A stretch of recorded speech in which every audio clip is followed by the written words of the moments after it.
Greetings! Welcome to my PSCAD tutorial. I would like to let you guys know that this is my first tutorial and I am just learning the OBS software. I'm doing a PSCAD tutorial for a research class I've been taking over the summer.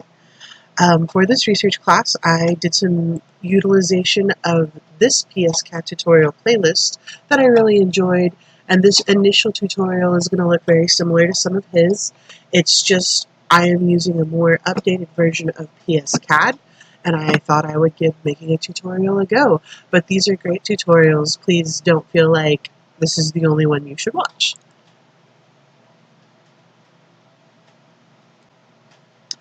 What I wanted to model today is just a simple transmission model. I want to show an RLC source, a line impedance, and a fixed load. So if we look in PSCAD, I have already built this one. This is just our RLC source. Here's our line impedance with resistance and induction. Here's our load.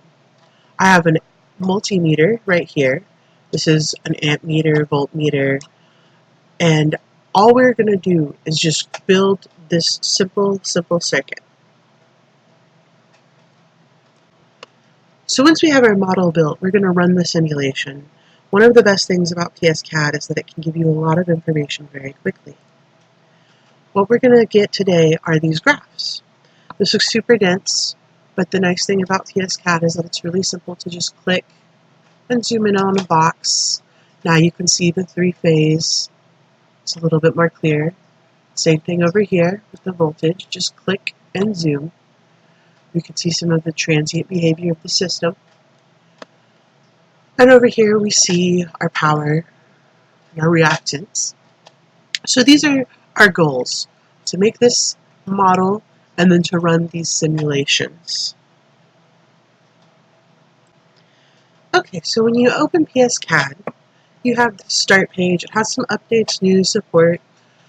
The first thing you're going to want to do is create your project. So let's go over to projects. I like to right click, create new project, and we'll just call this PSCAD tutorial 1. Cool. So this is our blank page, our blank schematic. Now we have a couple different ways we can add components to our schematic. If we come over here, we have this really cool thing called our master library. We have so many things in this library. Here's your basic passive elements. You just double click that. All kinds of stuff. You can change the variables when you pull them into the schematic. Go back up here. We have sources. Again, we have all kinds of RLC sources. These are three-phase sources that can be shown as single-phase. We also have machines and transformers if you want to do any simulations for like an energy conversion class. That's a really fun and cool thing this has built into it.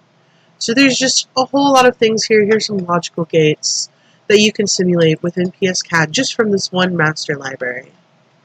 Another nice thing, so let's go in and grab, we know we're going to need a resistor. So let's go in and grab a resistor here. All you do to take a resistor out of the main library, you just right click, copy, go up to your tab, paste, boom, there it is. Now we can rotate this a little bit. So I can copy and paste another one of these. We know we wanted 2 resistors. Or, let me close this library really quick, or we also have up here, you can see components.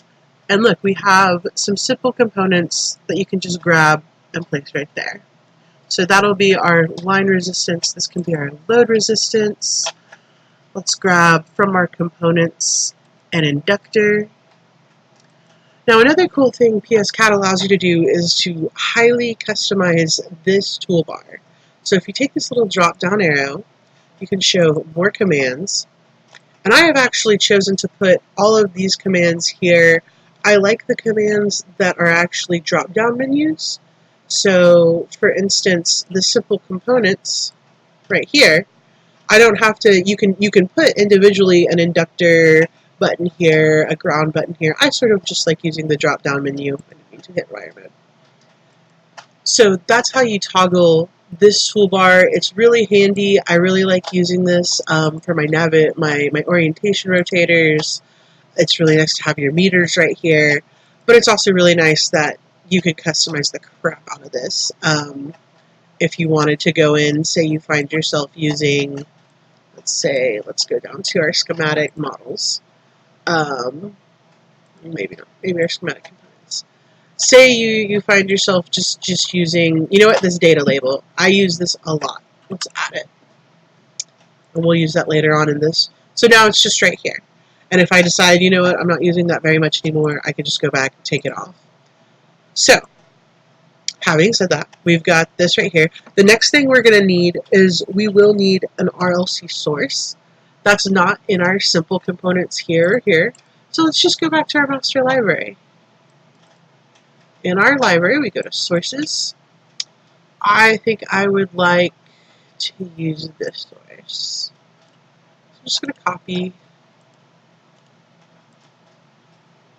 go back over here, paste. It's super simple to just pull your components in. Okay, so now that we've got our components here, let's take a little bit of a look at what we can do to change them and play with those values. Clicking on any of the components brings up a dialog box that allows you to change different things about the components. The resistor one is obviously not super interesting, but if we open the source dialog box, we get this configuration menu. One of the things we'd said is that we wanted this to be an RLC impedance type, so we can change that there. Let's go ahead and say yes, the start point is grounded. For the graphics display, this is kind of cool. We're dealing in three-phase, but we often use a single line view. So let's look at the three-phase view. This shows you the breakdown of the A, B, and C from the source, which I think is pretty cool. But for the purposes of working on circuitry in our schematic, let's keep it with a single line view. It just keeps things cleaner. Sometimes this happens, and I kind of have to grab the component, and it will delete it a little bit. Delete it. All right, cool. So, I don't know why that needed that sound effect, but apparently it did. So we've turned this into an RLC impedance type. Another thing you can do, so you come over here, go from configuration to signal parameters. Under signal parameters, we can use external control of voltage. What this does, if we turn these on, is now we no longer put our magnitude and frequency in here, but instead now we have an opportunity to input magnitude and frequency over here, or magnitude of voltage and frequency over here. The way we do this, the way we enter something here, is we go and we grab a constant. So let's grab, this is in the master library. Let me back out of this and show you, not go too quickly. So I went back to my master library, and under miscellaneous, we have our real integer and logical constants. So I'm just going to grab this one, copy, paste. Let's paste again. And now we can just manually put whatever we want to in for our voltage magnitude. Say we wanted it to be 300 for some reason. So I don't know where they use 300. They don't. But let's just pretend. Let's pretend we're in Australia and use 50 hertz. So if we wanted to, we could just toggle these right here. We have a control. It's super easy to get to. But I don't find that to be super useful. Let's go ahead and delete those out. And let's take it back to the initial settings that we use so frequently in the US. Let's turn these back into no external controls. And now we're left with a 230 kilovolts, 60 hertz. Pretty typical. We want a zero phase shift. All right.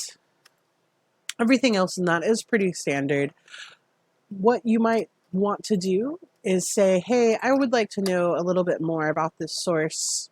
I would like it to be more labeled if you're a fan of labels. So I suggest using the sticky note. I have my sticky note pinned right here, but if you go up to components, there's also a sticky note button right here. These are really cool. You can click these little check marks to create little arrows so it becomes kind of clear where you want that sticky note to be notating something. So let's just make a little reminder to ourselves that this source is a 230 kilovolt source and we're operating at 60 hertz, as is our standard way. All right, I'm going to shorten this up a little bit. I'm going to give us a little checkbox, and I'm going to move it down here. So cool, we have our source all nice and taken care of. Now let's check out other parts of this. Let's check out our line impedance right here. So we have some decisions to make. 1 ohm isn't really a super realistic line impedance. Not that I'm going to use super realistic numbers, but let's just play with it a little bit. So let's use 15 ohms for our resistance here.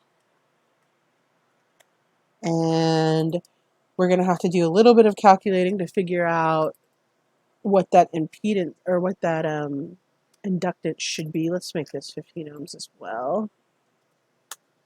All right, so what should our inductance be? Well, let's do some energy conversion review. Woo! I know all of you are super happy. All right, so we've said that our resistance is 15. What we know is that our reactance should be roughly, roughly 10 times our resistance. So roughly 150. We also know that our reactance is the product of omega times the inductance. In this case, we don't have any capacitance. So we know that omega is, no, little w. Come on, don't do this to me. There we go. Omega is 2 times pi times our frequency. We know our frequency. It is 60 hertz. So we can rearrange this equation up here to say our inductance will be equal to our reactance divided by omega, or in this case, 150 divided by 2 times pi times 60. So let's pop over here and do 150 divided by 2 times pi times 60. So we get 0.39788. Let's just go ahead and round to 0.4 henries. 0.4. Oopsie. Okay. Cool beans. All right. So we've got our line impedance. Maybe let's write ourselves a little note just to show people, hey, yo, this is where the line impedance go. I don't know why I rhymed. Oh, not typing. There we go. Line impedance.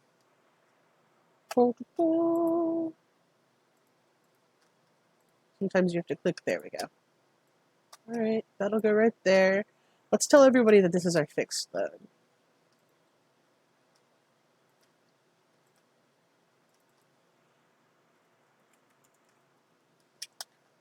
Cool. I'm going to shorten that box a little bit.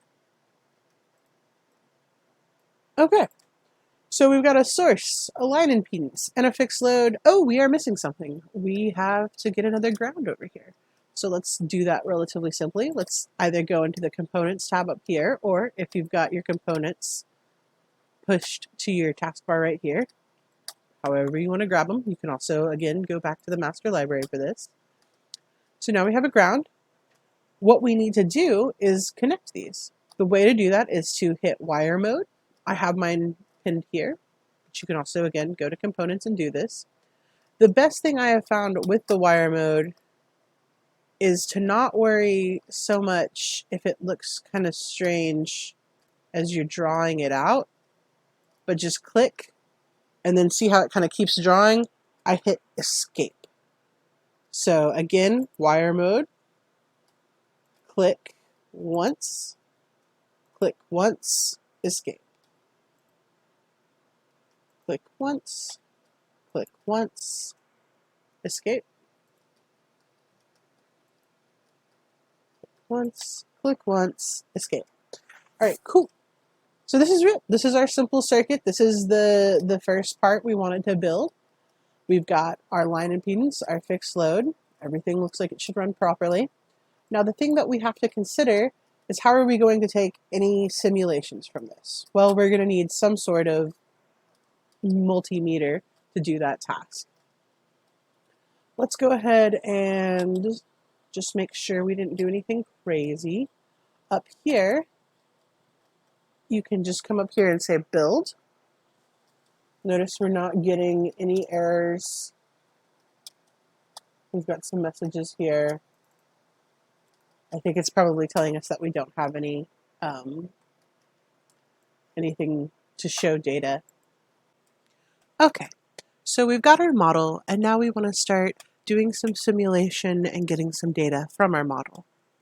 So the first thing we're going to need is some sort of multimeter, some tool to measure voltage, current, everything like that. We said we wanted to look at voltage, current, power, and our reactive power. So I suggest let's put a multimeter in right here.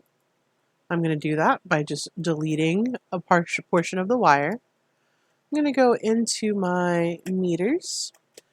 Now I have my meters drop down in the quick bar here. You can go back again to components. Here's the multimeter. Or obviously you can go to the master library for this as well.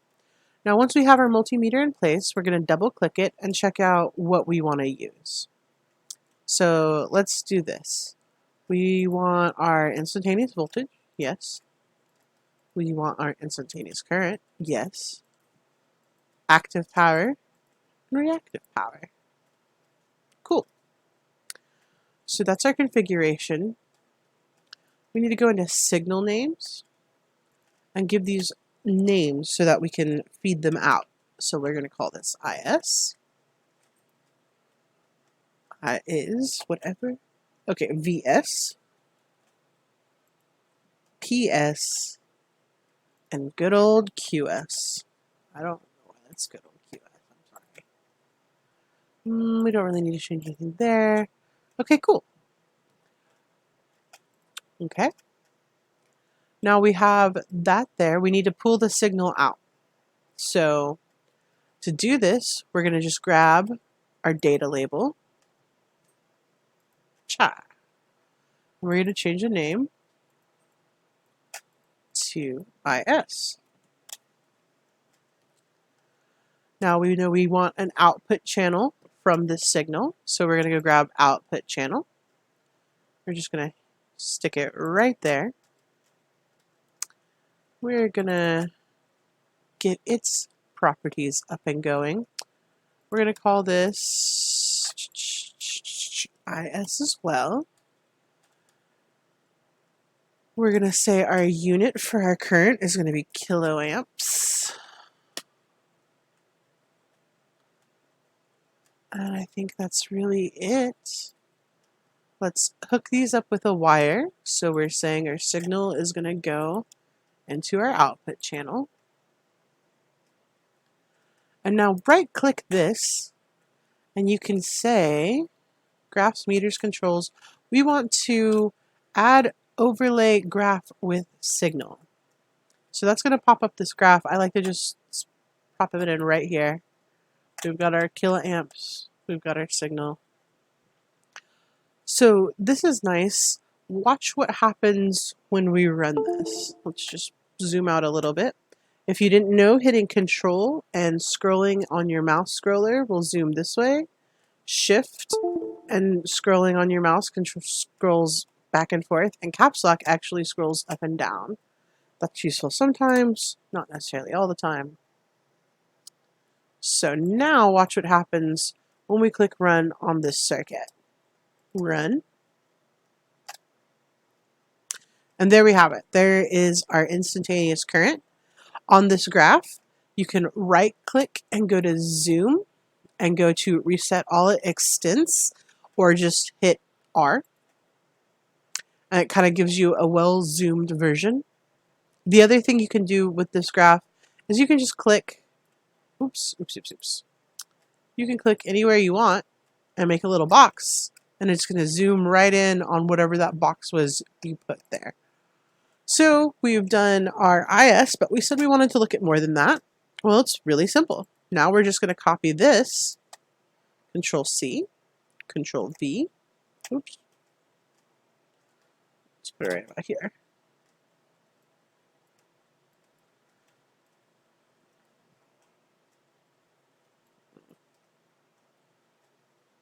That bothered me, sorry. Why isn't it copying how I prefer? Control C. Control V. There we go. Now all we have to do is just double click this and say, now this time we want to run for VS from our multimeter. Go back over here and say, hey, this is supposed to be VS. We are now in kilovolts. Okay. And again, right click, come down to graphs, meters, and controls, and add overlay graph. So there we go. Now we have our voltage. If we run the program, here it is. We can hit R to reset the extents. We can go look at this early part and look at some transient behavior for the instantaneous voltage when that kicks on. Very cool. So we've taken care of our instantaneous voltage, our instantaneous current. We also wanted to look at our active and reactive powers. So let's do that. Again, we're going to just paste, oops, pasted the wrong thing. Let's paste the correct thing. That didn't look like it got it. There we go. Control C, Control V. Let's go ahead and make one over here while we're at it. And we can just say, all right, now we want this to be PS. PS. Oops, not that. There we go. We also want this to be PS. And now our unit will be kilowatts.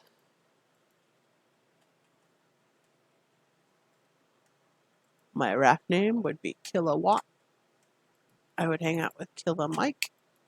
All right, this will be QS. This will also be QS. And now we're going to be in kilovars. Okay. And again, we need to go back and say add overlay graph with signal. Add overlay graph with signal.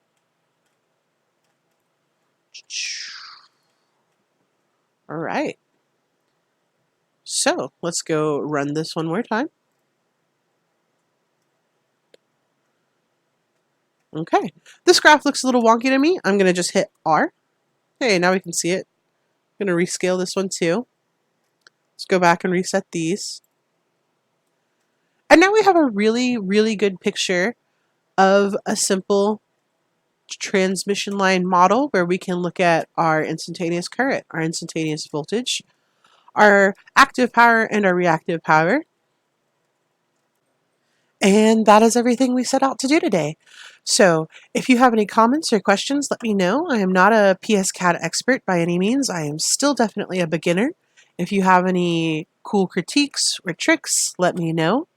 I hope you enjoyed this PSCAD tutorial and have a great day.